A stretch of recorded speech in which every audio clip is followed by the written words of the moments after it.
Good evening. Welcome back to this series of classes in quantum mechanics.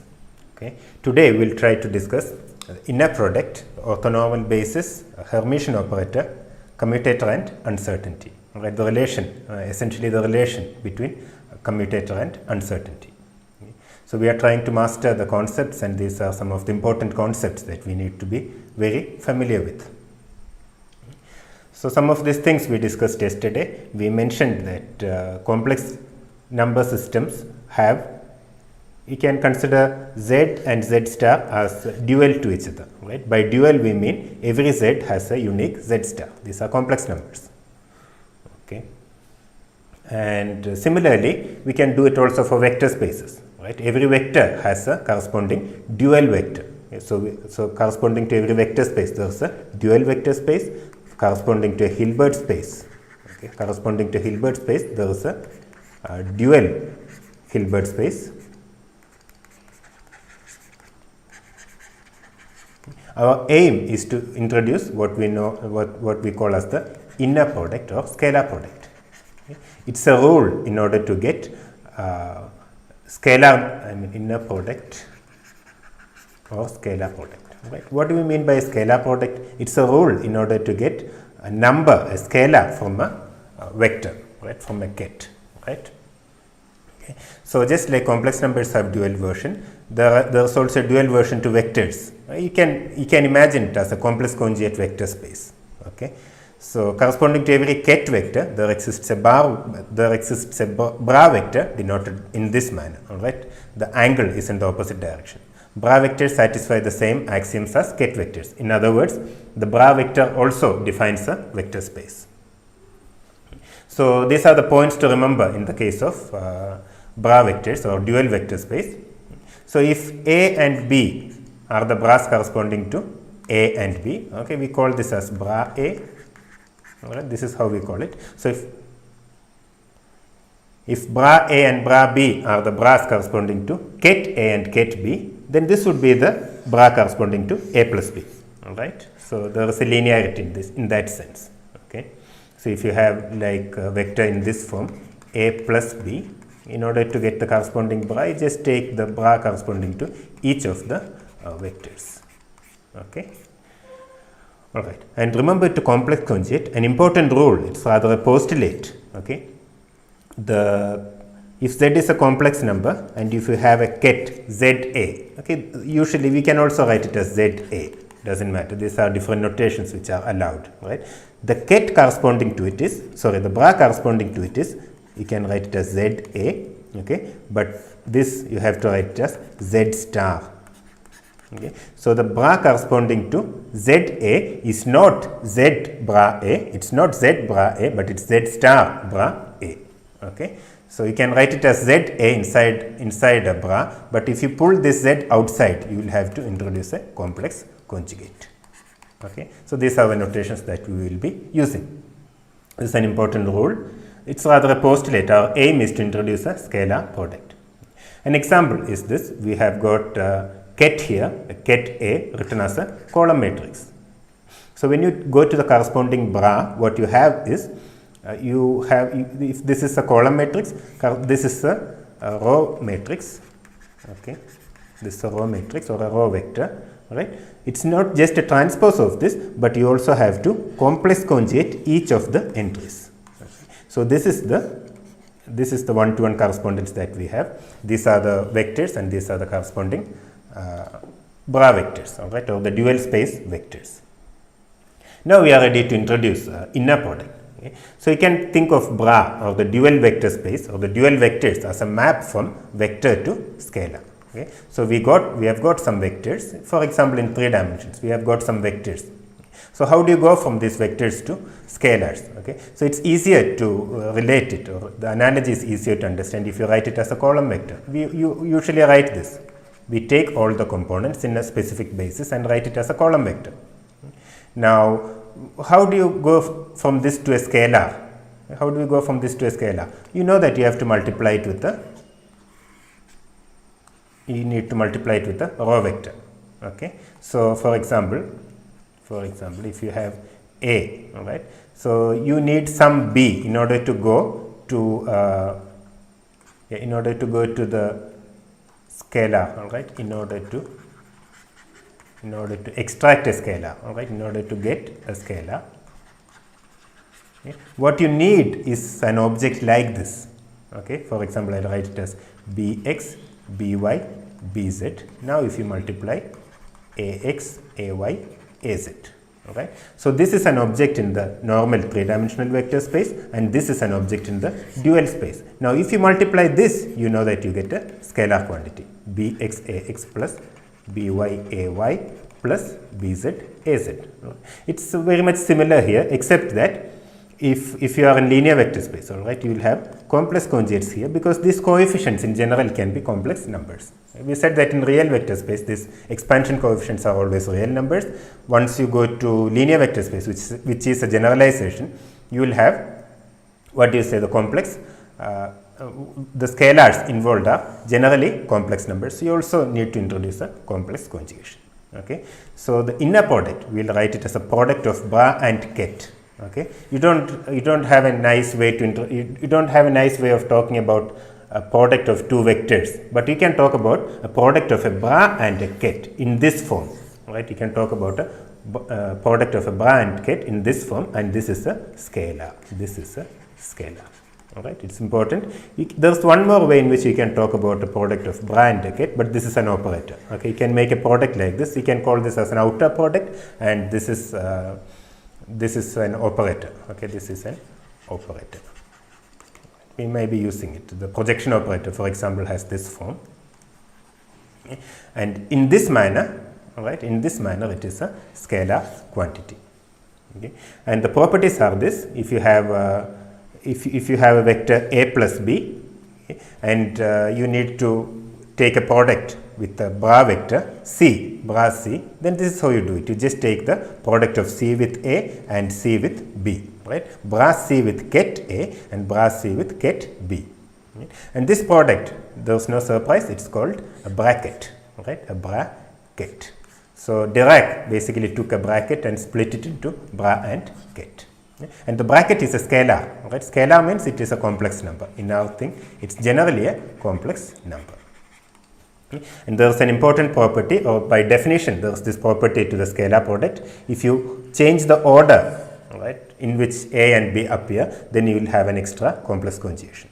Okay, so you see that a b, the scalar product a b is not equal to the scalar product of b a. Okay, instead it's equal to the scalar product b a star, the complex conjugate. Right, here we don't have that. Here we don't have that.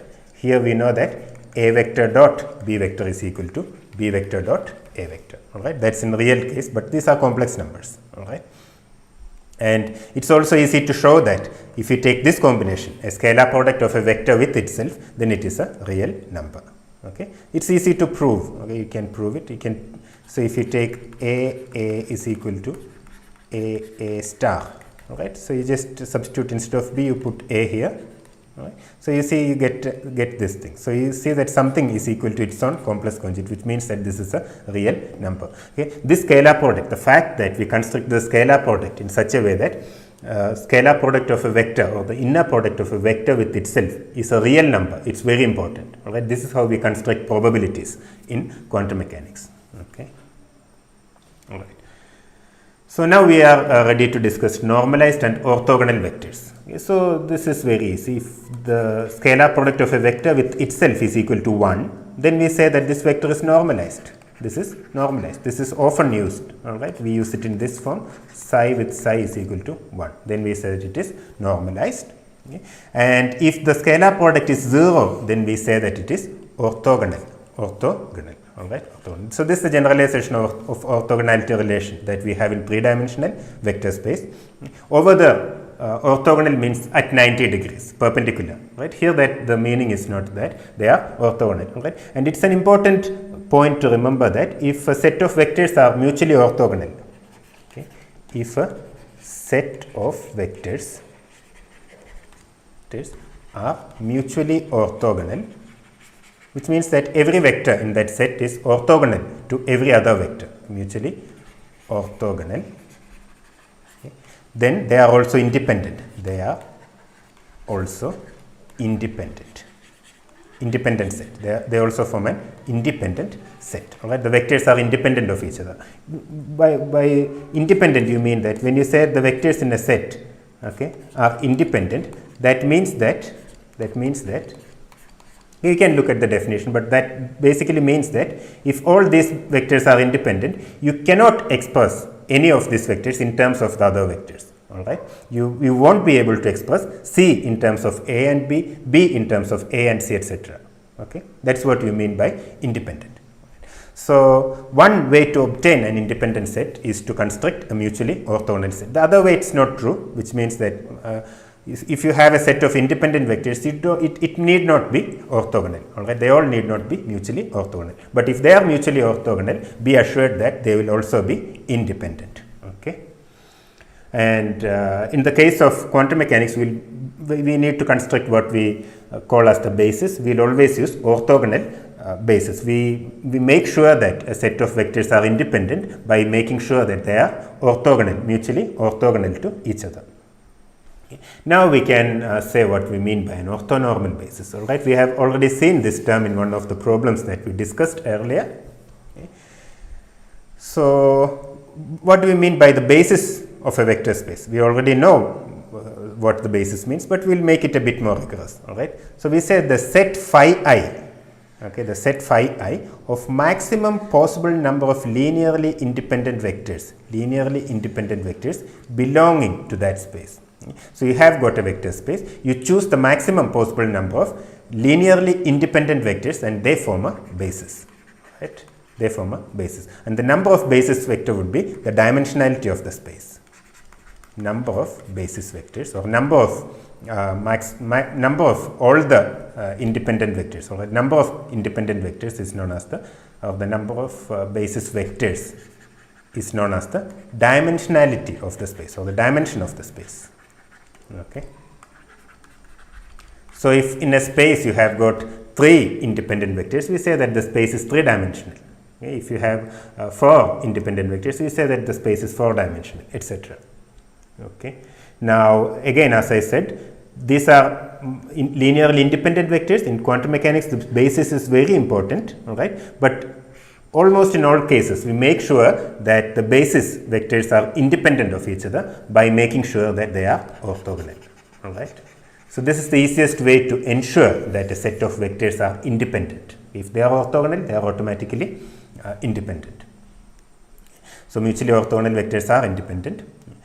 All right. Dimension of vector space is the maximum number of mutually orthogonal vectors in that space. Okay. So you can say, define the dimension of vector space as the maximum number of mutually orthogonal vectors in that space. Right. So for example, in the 3-dimensional space, you can choose one direction, and you can choose one direction which is perpendicular to it. You can choose one more direction which is perpendicular to both these directions, right, which is mutually perpendicular to this direction. We usually call this as IJK or something, right, IJK. Okay. So we can choose one direction, we can choose one more direction perpendicular to that, orthogonal to that, we can choose one direction which is orthogonal to these two. Okay. Now you cannot construct a 4th vector which is orthogonal to all these 3. Okay. So that's why we say that the dimensionality is 3 for 3-dimensional Euclidean vectors. And in quantum mechanics, we almost exclusively use only an orthonormal basis, right, exclusively, because that's much simpler. Okay. So you don't have to use it per se, you don't have to always use an orthonormal basis, but we can always construct an orthonormal basis set, and it is much convenient. All right, things are much clearer in an orthonormal basis. Okay. So hereafter, unless otherwise specified, if you don't specify otherwise, if you are given a basis, we'll assume that the vectors are orthonormal. What do you mean by orthonormal? What do you mean by orthonormal? Okay. This is the defining property called orthonormality, which means that if these two vectors are the same, okay, if it's phi 1 with phi 1, they are normalized to 1. Okay, if the scalar product of a vector with itself is 1, and the scalar product of a vector with another vector, okay, the inner product of one vector with another vector is 0. Okay, if this condition is satisfied, we say that it is an orthonormal set. Okay, so this delta Ij appearing here is known as the Kronecker delta. Kronecker delta, okay, and it has values like this, okay. This is equal to 0 if I is equal to, sorry, I is not equal to j, it's equal to 1 if I is equal to j. Alright. So if you have got the same vector here, if it's phi I with phi I, then it is 1. If it is phi I with phi j and I is not equal to j, then it is 0. Right. That's what we mean by an orthonormal basis. Okay. Now we'll come to the application of scalar products in quantum mechanics. Alright. So we already said that the measurement probabilities, we already postulated how the measurement probabilities can be calculated theoretically. What did we say? If you want to measure an observable called represented by a cap, all right. Hereafter I may not distinguish between the word operator and observable, all right. We will use it interchangeably. Okay, that saves us a lot of time, all right. So suppose you are measuring an observable a cap, okay, by which I mean that you are measuring an observable which is represented by an operator a cap, but I will just say suppose you are measuring an observable a cap. We said that the result would be, we already said this, result is one of the eigenvalues of A. Okay, the result is one of the eigenvalues of A. Right. Now, how do we find this? So, if you are measuring a cap on a state psi, right, what you do is that you expand this in terms of the eigenvectors of A. All right, these are the expansion coefficients, and okay, here I am using a very convenient notation. So, this is an eigenvector of A with eigenvalue AI. All right. So, here the notation goes like this. The vector is denoted using the eigenvalue inside the ket. Okay. So, in order to represent, by this I mean like this, if you have a cap acting on AI, okay, this means the eigenvalue is AI and the eigenvector is denoted by putting the eigenvalue inside the ket. Okay. This is a very convenient notation. All right. Okay. So, in this case, now what's the probability that you will measure? What's the probability that you will measure, for example, A1 or A2, okay, an eigenvalue A2. We said that this is equal to modulus C2 square. Assume this is modulus C2 square. Okay. Assume that we are talking about normalized states, all right, which means that modulus square of all C1, C2, C3, etc. is equal to 1. All right, these are normalized. We don't have to always carry. If it's not normalized, you just do one step and normalize it. Then we have a normalized. What do you say? A normalized vector, all right, normalized state vector. Okay. So we said that P of A2 is equal to C2. All right. Okay. Now, how do you can also now represent this using a scalar product. Okay. Now, if you look at this, all right. Okay. Let me write it like this. If I write, okay, what I did is I wrote psi is equal to summation over I Ci AI. Okay. This is what I wrote. All right. Now, you try taking a scalar product with psi, all right, with the general vector Aj, with the general eigenvector Aj. So, this becomes summation over I. This is a number, so you just write it like this, and what you get here is Ajai. Am I right? Okay. Now, we said that we will always choose orthonormal basis vectors. So, we'll see later that we'll see after in the next slide that for a Hermitian operator, the eigenvectors form an orthonormal set. All right. So, if this is orthonormal, this means that this is equal to summation I Ci. If this is an orthonormal set, you can write it as delta Ij. Okay, just like we said earlier. Okay.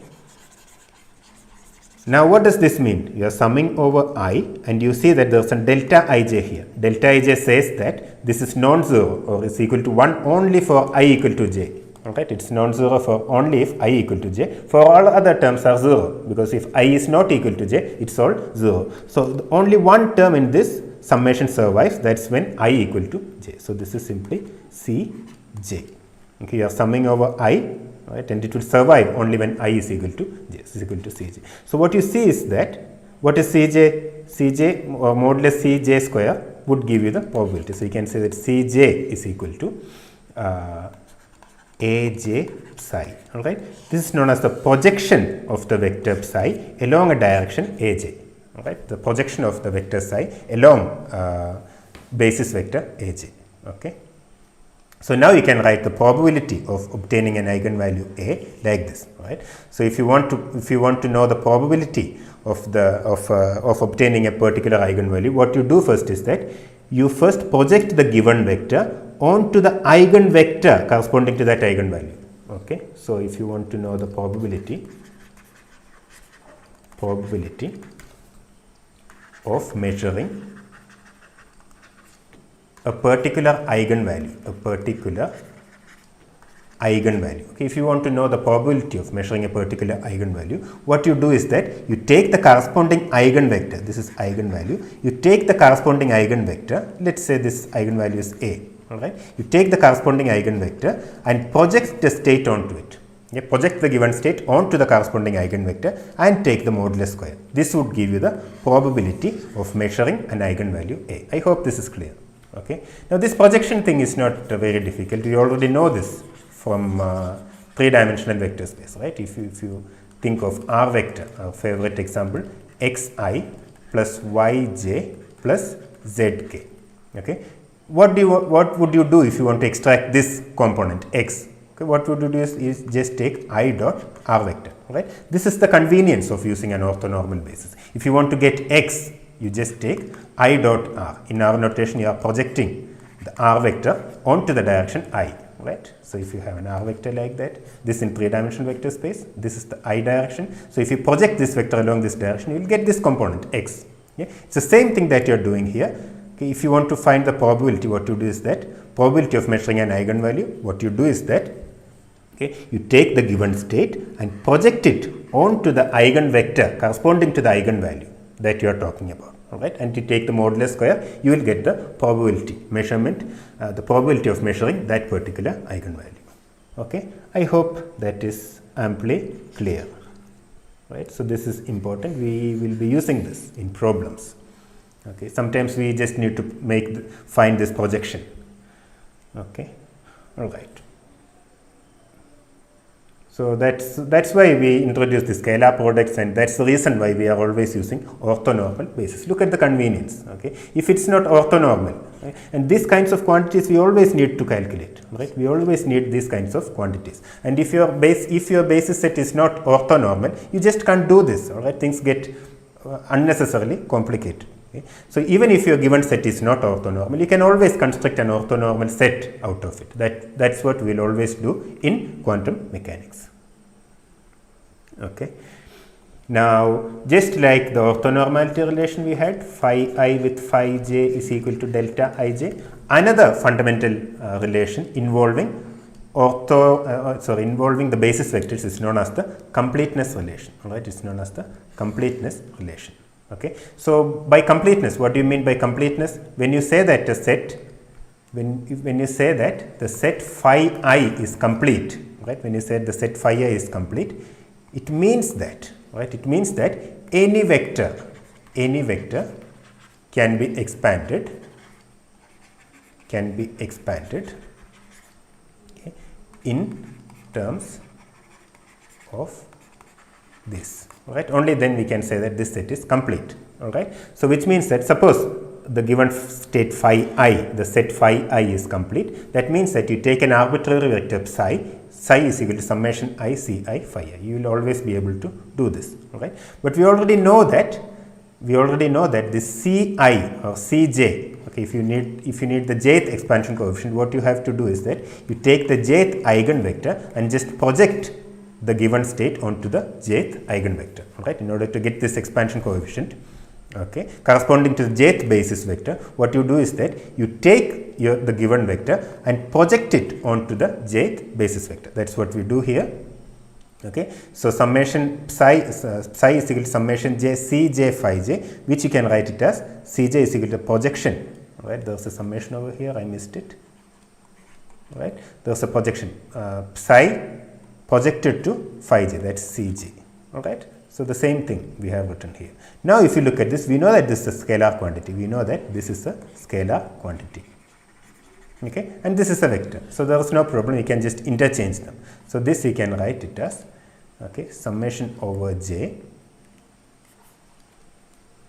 summation over j, right? I keep phi j here and then bring this scalar here, okay, phi j psi. Okay, now what do we have? We have got psi is equal to something multiplied by psi itself, right? This means that whatever appears here is an identity operator.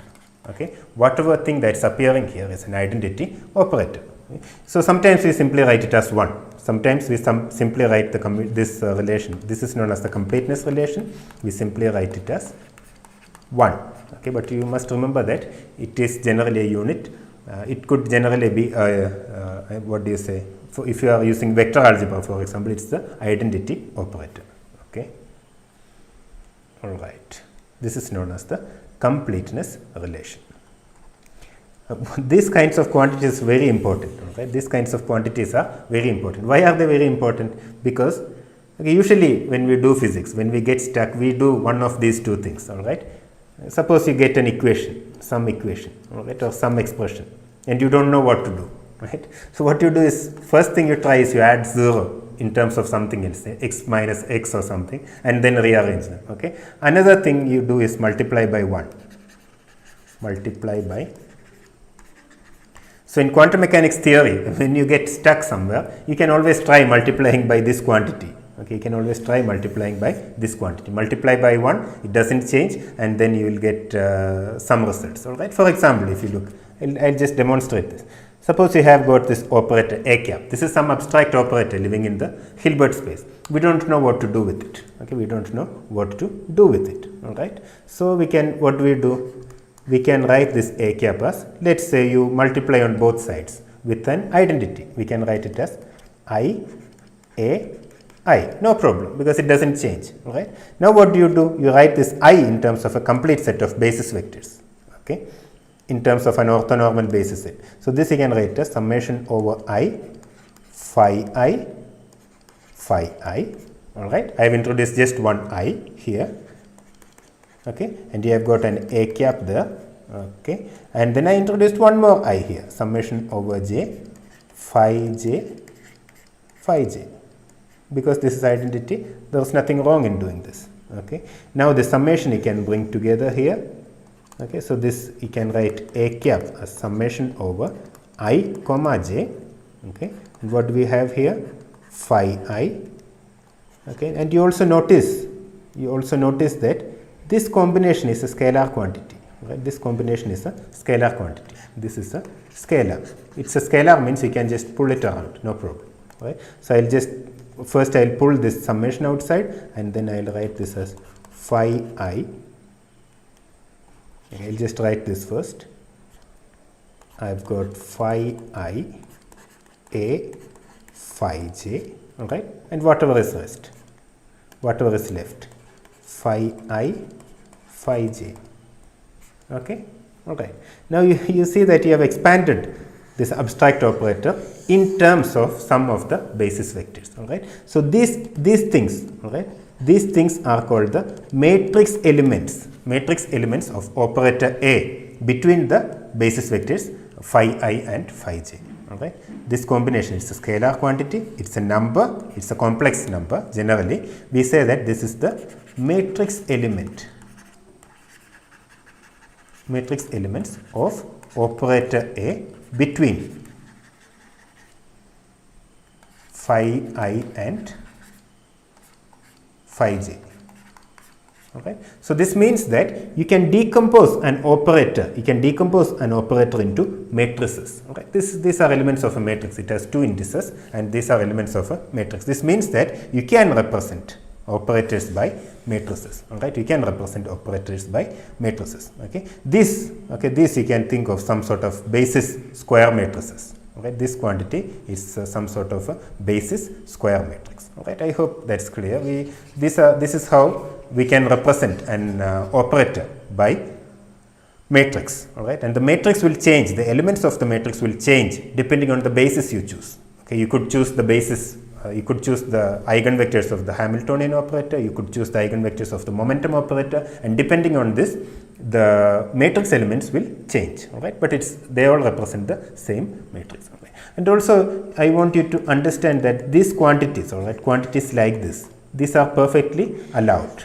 Okay, this multiplication is also allowed, and you will see that this is an n by n square matrix, okay, in some notation. All right.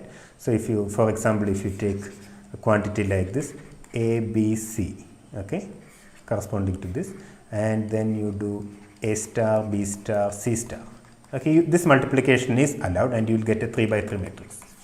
Okay, so this multiplication is actually allowed. Okay, it's known as an outer product.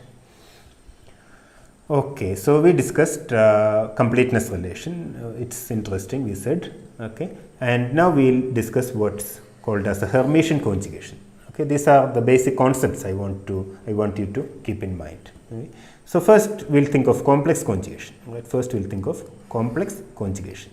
Okay. And Hermitian conjugation you can think of as a generalization or the corresponding thing we do for matrices or operators. Okay. So complex conjugation. Suppose you have, as I said, suppose you have a ket given by AZ, or let's say ket given by ZA. Okay. What's the corresponding bra? Corresponding bra would be, it's not equal to AZ, right? It's not equal to AZ, but it's equal to AZ star. Right? It's equal to AZ star. Right? Similarly, suppose you have an operator acting on a vector. Right? Suppose you have an operator acting on a vector like this. Okay. What's the corresponding? We know that if an operator acts on a ket, you get another ket. Right? But what's the corresponding bra for this ket? This is a ket. We know that this is a ket vector. Okay, because an operator acting on a state changes the state. You get another ket. Okay. If this is a column matrix and this is a square matrix, you get another column matrix by this multiplication. Okay. All right. So if you have a vector given by m cap a, what's the corresponding bra? It's not m a. It's not m a. I'll write it here. Okay. The corresponding bra is not am. The corresponding bra is not am. It is, you need some notion like this. All right. Corresponding to complex conjugation of this complex number, you need something here that we call as a dagger. All right. Now I'll make this more concrete by giving you a more general definition of what do you say, Hermitian conjugate. All right. This dagger thing is known as a Hermitian conjugate. All right. So this is the change you need to make to an operator. Okay. When you change from a ket to a bra. Right. You know what you need to do to a complex number when you go from a ket to a bra. Okay. Correspondingly, you have to do something to an operator when you go from a ket to the corresponding bra. Okay, and that something that you do is known as a Hermitian conjugation. Hermitian conjugation. Okay, but we'll need to make it a bit more concrete or a bit more general. So we won't leave this side open. All right, we won't leave this side open. We'll put some state here, because generally when you are talking about operators, they always have to be acting on something. All right, you cannot just leave them alone. Okay, not always. Sometimes you can, but not always. All right. Now, here I am saying that if alpha, this combination, all right, you have got alpha z beta is equal to beta. We know that if you have alpha beta, okay, we know that this is beta alpha star. Okay, this was by definition. This is how we defined our inner product. Okay, all right. So, what if you have a complex number in between, alpha z beta? Okay, what if you have a complex number in between? All right. Then what's the corresponding? If you just invert it, what's the corresponding thing? We'll write it as beta z prime alpha star. All right. So we'll do the same thing. And what's this z prime? We can show that this z prime is equal to z star. All right. How do we show that? For example, this alpha z. Okay, I think I should write it somewhere here. Okay, I am just motivating the definition, all right, so that it's easy to remember when you do problems. Okay, all right. So if you have got alpha z beta, all right, this also can be written as alpha z beta, all right, alpha z beta. Okay. Now we know that this is equal to, by the definition of scalar product, we know that this is equal to Z beta alpha star. Okay, Z beta alpha star. Right? Is that correct? Okay. But now this Z is inside a bra. Here it was inside a ket, it's inside a bra now. Now if you want to take it out, this is equal to, or this is equal to, if you want to just pull it out, you will have to write it as beta Z star alpha star. Alright. So this is how we introduce this. This is one way to introduce the Hermitian conjugation. Right? If you have, instead of this complex number, an operator, it makes more sense. Alright. So that's the same thing that we do here. If alpha a beta is equal to beta a dagger alpha, we don't know what this a dagger is, but we need corresponding operator. If you have an a here, we need a corresponding operator in such a way that this relation is satisfied. Alright. Then this a dagger, whatever it is, we call it as the Hermitian conjugate. Hermitian conjugate of A.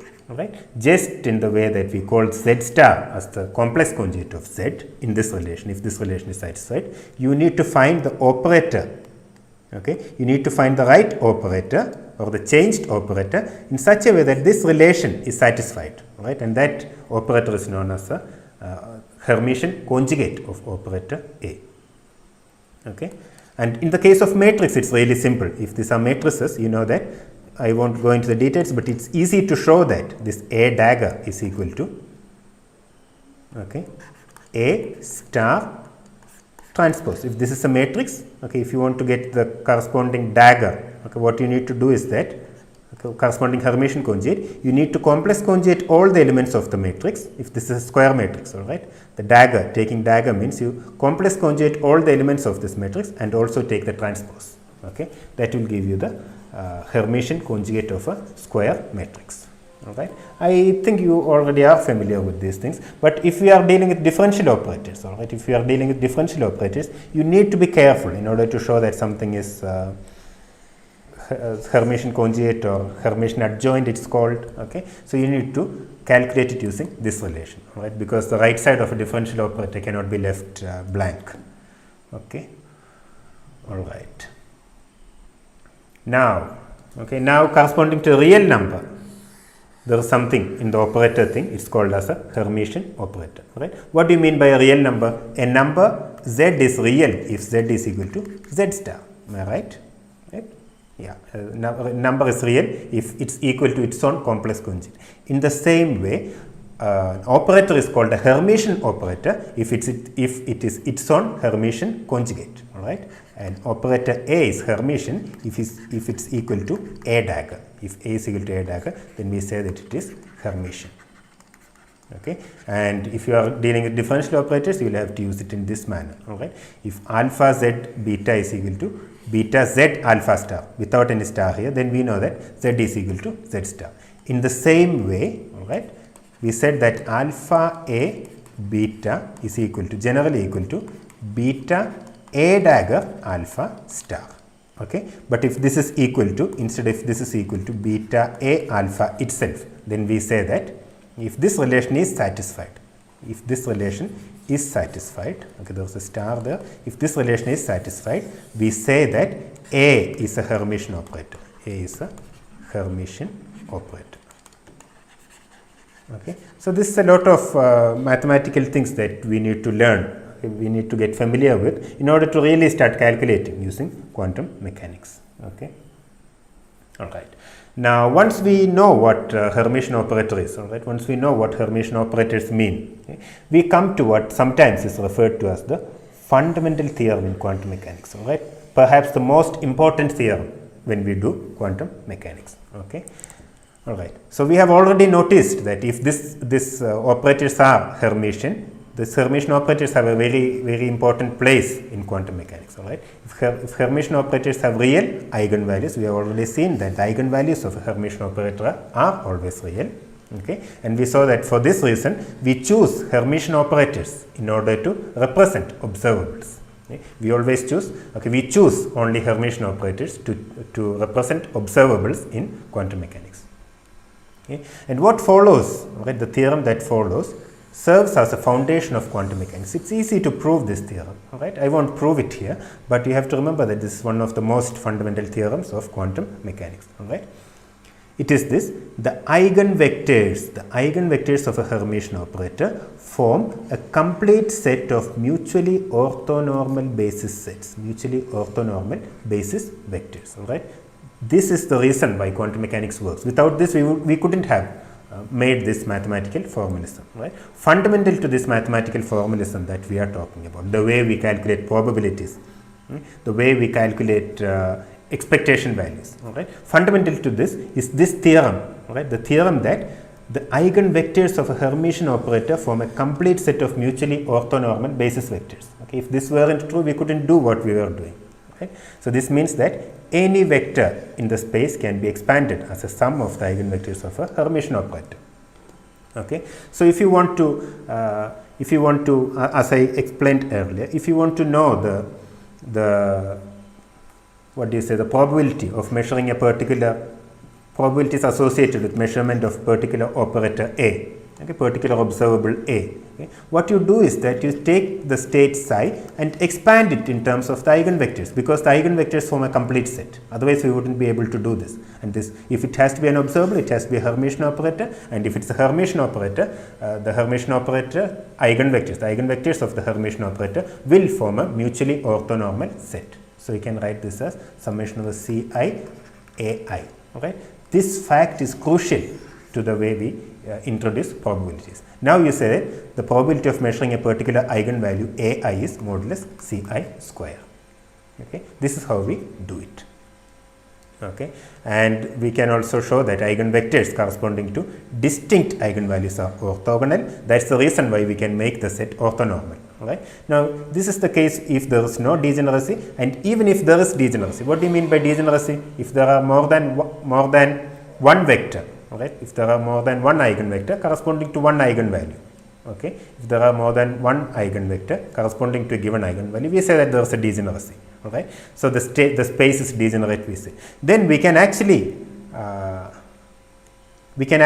choose an orthogonal set from that, all right? It's known as is the process that we use for this is known as Schmidt Orthogonalization. You might be familiar with this from your mathematical physics class, or we will be studying more detail. It's not very difficult, all right? You just, from a given set of vectors, you just choose a set of mutually orthonormal vectors, and this process, right, a nice process for this is known as Schmidt Orthogonalization. Okay. All right, since it's so important, I'll say that in summary, the eigenvectors of a Hermitian operator form an orthonormal basis. This is very good because we need orthonormal. We always use orthonormal basis in quantum mechanics, and you don't have to look far for this orthonormal basis. You just take some Hermitian operator, take their eigenvectors, and you can expand any vector in the terms of these eigenvectors. Okay. All right. Now again, it's all a bit too much to take in, perhaps, for some of you. Right? Let's look at a simple problem, just to relax a little bit. Right? Now consider two kets. Okay, the kets can be written like this. Right? What do you mean when you write this kets like this? Okay, what does it mean when you write the kets like this? It means that this psi, all right, can be expanded in some basis. Okay, let's say the basis is phi I. Let's say the basis set is phi I. Right. So we can write it as summation I Ci phi I. Okay. Write it here. Okay. So you can write a given set in terms of some basis set summation I Ci phi I, where this is the basis, and these are the expansion coefficients. Okay. Now once the basis is set, you don't have to worry about the basis again. You can just write down this expansion coefficients as a column matrix. Okay. That's what this psi means. These are the coefficients of expansion in a particular basis, or this this components of these components of psi are the expansion coefficients in some given basis.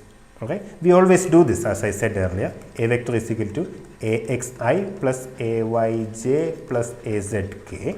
All right. We don't have to worry about the basis. Often we will write this as a column matrix. right? But once you change the basis, once you change this basis, these numbers also will change, right? It's the same state, you can represent it in different bases, right?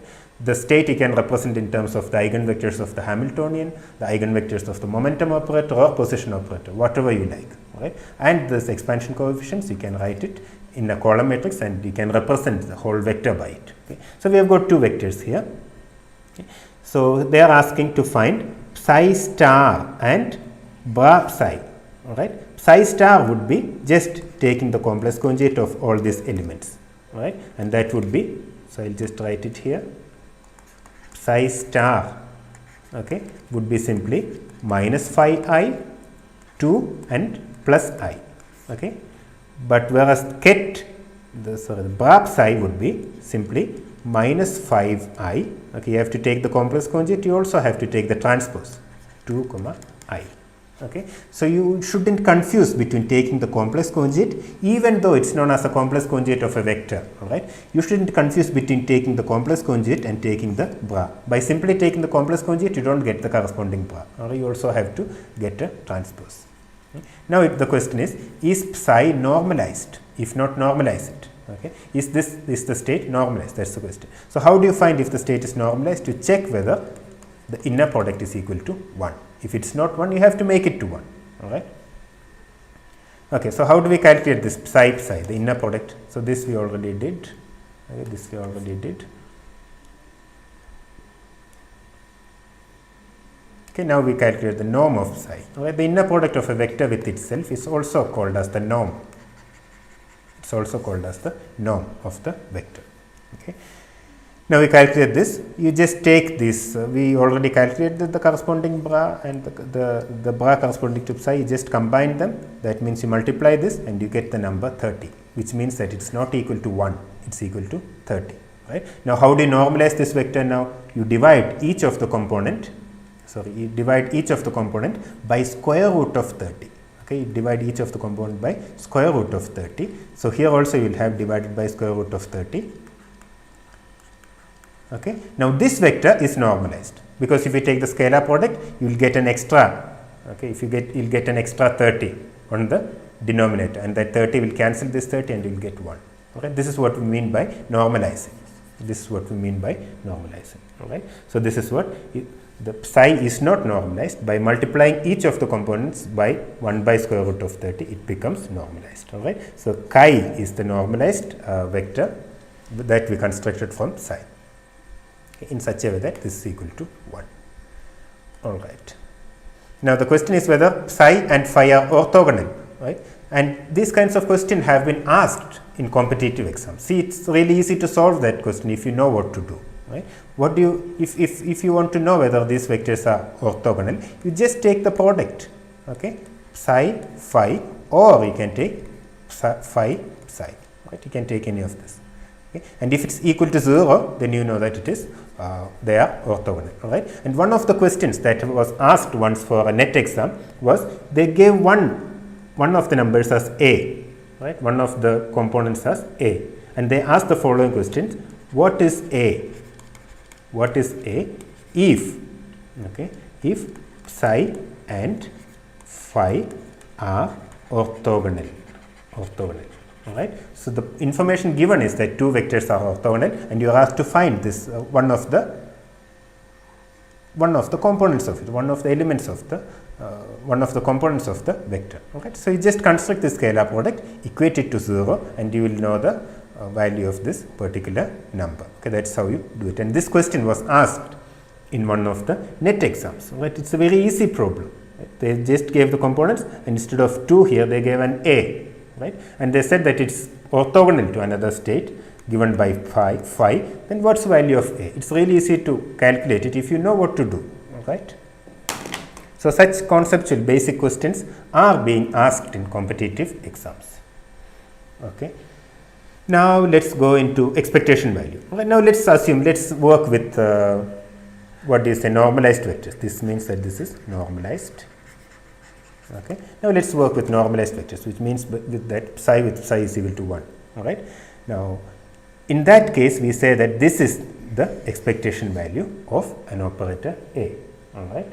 But yesterday in the previous class I gave you another expression for the expectation value of operator A. What was that? Okay, what was that? I said that the expectation value means the average value. Alright, so I said that the expectation value of A can be written as modulus of C1 square, okay, multiplied by the corresponding eigenvalue plus modulus of C2 square multiplied by the corresponding eigenvalue plus modulus of C3 square multiplied by the corresponding eigenvalue plus etc. I said this is the way to calculate the expectation value because this gives the probability of measuring a value A1.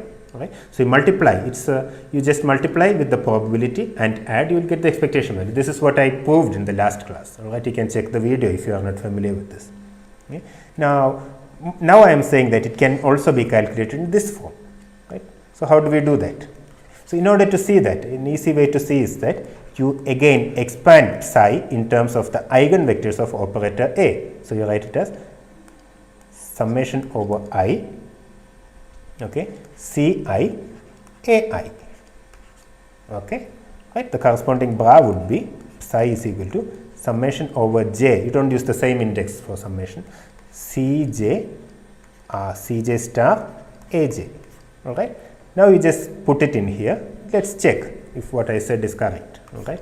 What I said yesterday is actually correct. So if you put it in here, just substitute it all in here. You see that this is equal to summation over j comma I. I'll put it all together. All right. I'll put it all together. So that is summation over j comma I, and you will have a Cj star Aj, okay, and operator A multiplied by, here you will have Ci Ai. All right. I pulled the summation out here. So this is equal to summation over j comma I, okay, Cj star. This is just a number. Let's bring it here. Cj star Ci, right, Aj Ai, right. But what were this Aj and Ai? We said that these were eigenvectors of this operator. So what we did is that we expanded the psi in terms of the eigenvectors. All right. So I'll write it here. Once we expand the state in terms of the eigenvectors of this operator, what we get is summation over j comma I. I'm just writing it down from there. Cj star Ci Aj A cap Ai. Am I right? All right. Now you use the fact that this is an eigenvector, so you'll get an eigenvalue, a real number, Cj star Ci. Okay, you'll pull this real number outside. We use the fact that A cap Ai is equal to Ai because we are denoting the eigenvectors by the eigenvalue. So the eigenvalue is Ai. Right. So that Ai you can pull outside, and what you have is Ajai. Okay. Now we use the fact that the eigenvectors of the Hermitian operator form an orthonormal set, which means that this is delta Ji, or Kronecker delta. Yeah, this is delta Ji. So if this is delta Ji, you just carry out the summation over j or I. All right. One of the summation, and you will see that the only term that survives is j equal to I. So one summation is gone, and you can write a summation over I, because the only summation that will survive is for j equal to I. So you lose one summation and you put j equal to I.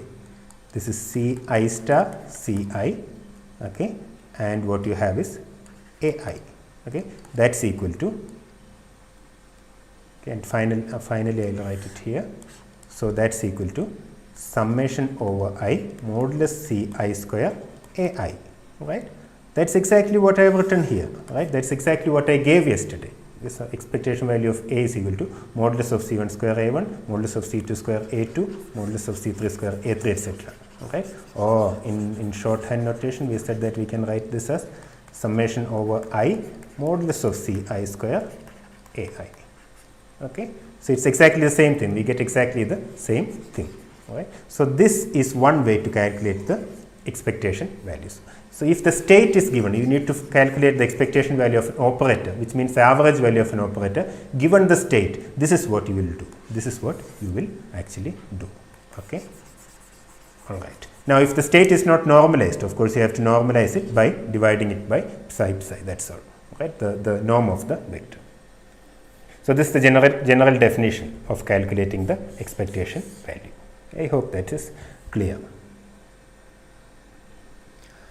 All right. Now, let me come to this point. Right? Measurement operators and a common misconception. Now, there is a very common misconception about what this measurement means and what these operators are, etc. Okay? The serious problem is that even certain textbooks, even certain serious textbooks, makes this mistake. All right? For example, if you take the textbook by Zetteli, okay? If you take this textbook on quantum mechanics by Zetteli, which is otherwise a good book, especially for preparing especially for preparations in competitive examination, it has a large number of problems, many of them solved. Okay, so this is a very good book to prepare. Okay, to prepare for competitive examinations. Okay, but if you look at the postulates of quantum mechanics as given in this textbook, you will see that they have made a very serious mistake, and I want you to know that such mistakes or such misconception exists. Okay. Now, what did we say earlier? Right? I will just summarize again. A measurement of an observable always causes the system to jump into an eigenstate of the dynamical variable that is being measured. Right? So, if you are making a measurement on the state psi of the observable A, right?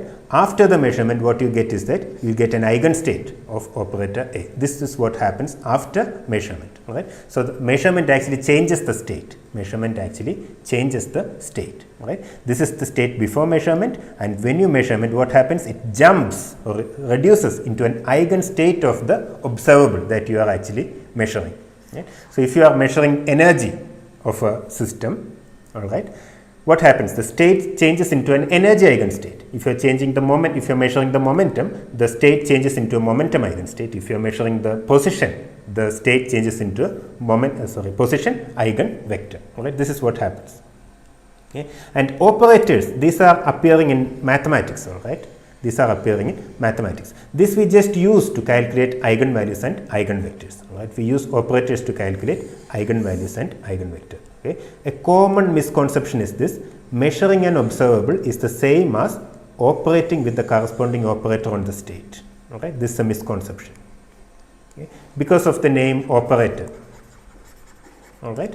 So, measurement is not operating on the state. All right. So, the textbook, for example, Zetteli, I don't remember exactly what he says, but he implies this thing. He says that the measured, if you are measuring A cap, or if you are measuring A cap on the state psi, he is saying that the measured state, or the misconception is that the state changes into A psi because A is operating on psi. This is not true. All right. If you are measuring A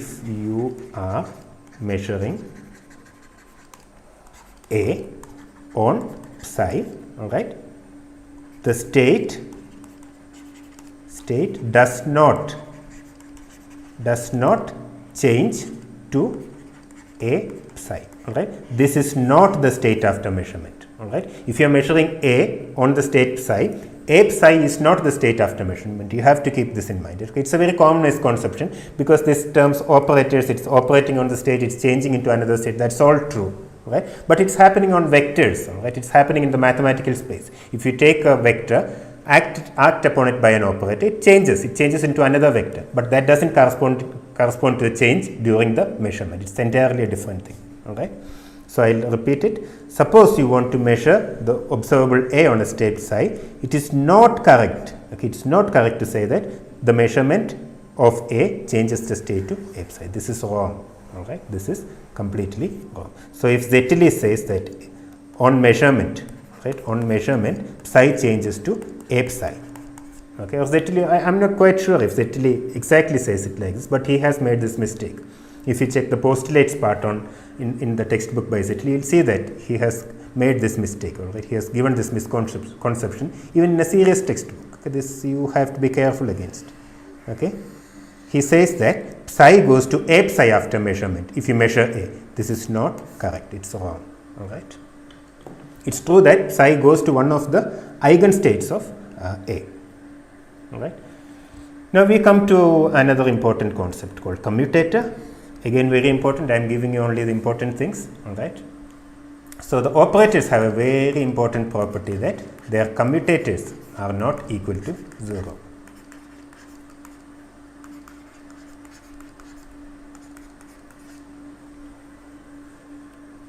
Okay. All right. So the commutator of A with B is written as AB minus BA. All right. You take it in different orders, in different order, and find the difference between them. This is known as a commutator. Okay.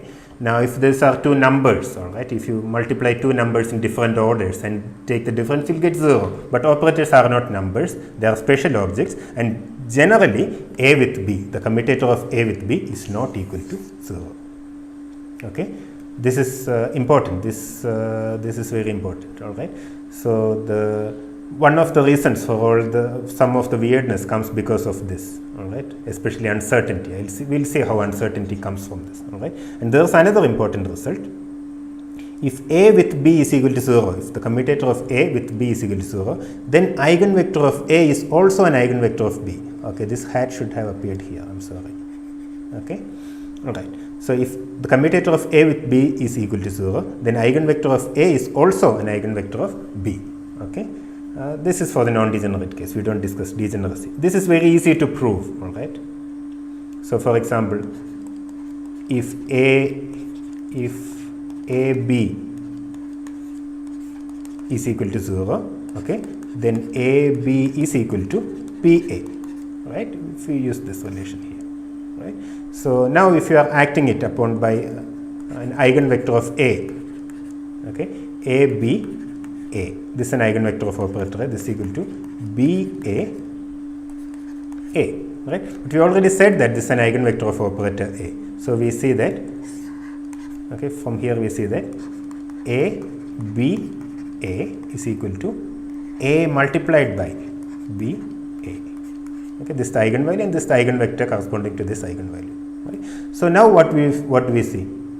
Okay, we see that B acting on A is some other vector, all right, is also an eigenvector of operator A, right? Because you can write this BA as some other state alpha. Okay, so you see that A cap alpha is equal to A multiplied by alpha. Right? So we already said there is no degeneracy. You see that this changed vector alpha is also an eigenvector of A with the same eigenvalue, right? Which means that this alpha should exactly be the same as A, except maybe for a constant, all right? Because otherwise it would become another vector. But we already said there is no degeneracy. Corresponding to eigenvalue A, there is only one eigenvector, all right? So A and alpha cannot be eigenvectors of A, operator A, all right? Vector ket A and ket alpha cannot be the eigenvectors of operator A corresponding to the same eigenvalue small a. All right.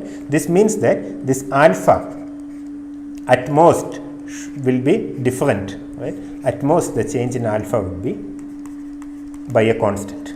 Okay. A multiplied. So let's write this constant as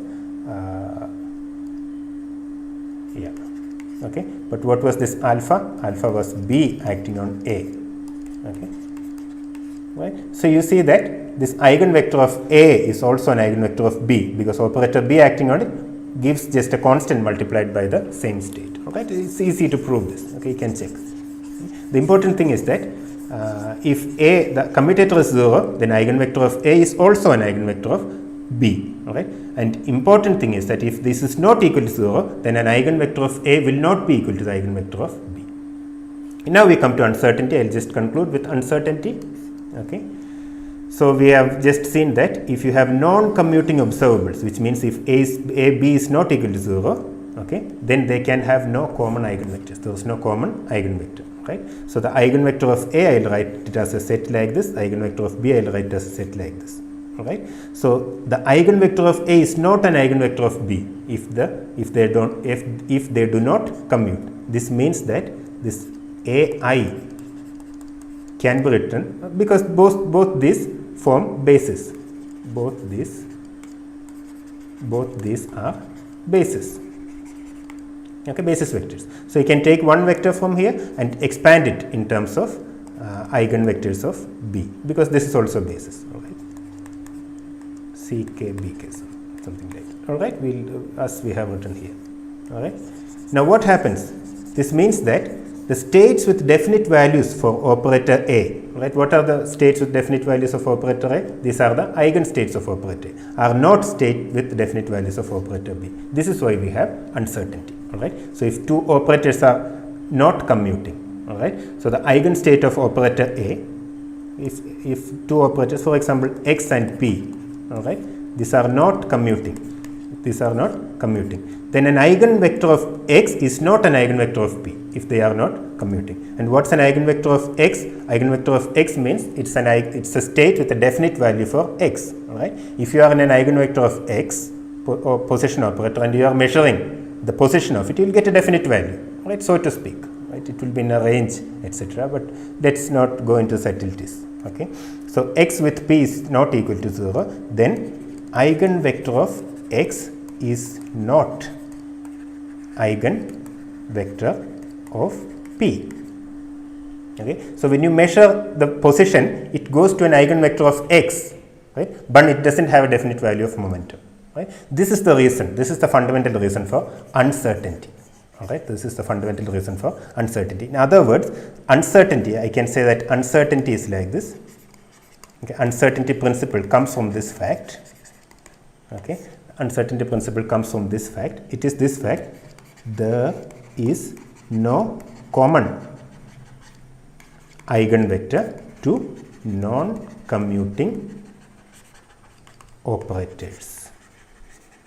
Okay. This is the reason for uncertainty. This means that if there is common eigenvector, this means that there is no state, all right? There is no physical state with a definite value of position and definite value of momentum. Okay. So there is another misconception regarding uncertainty. It is this: people think that it's because we make a measurement and something changes, all right? It's because the disturbance caused by the measurement. But uncertainty is not, the quantum mechanical uncertainty is not due to some measurement you make. It's not because you disturb the system.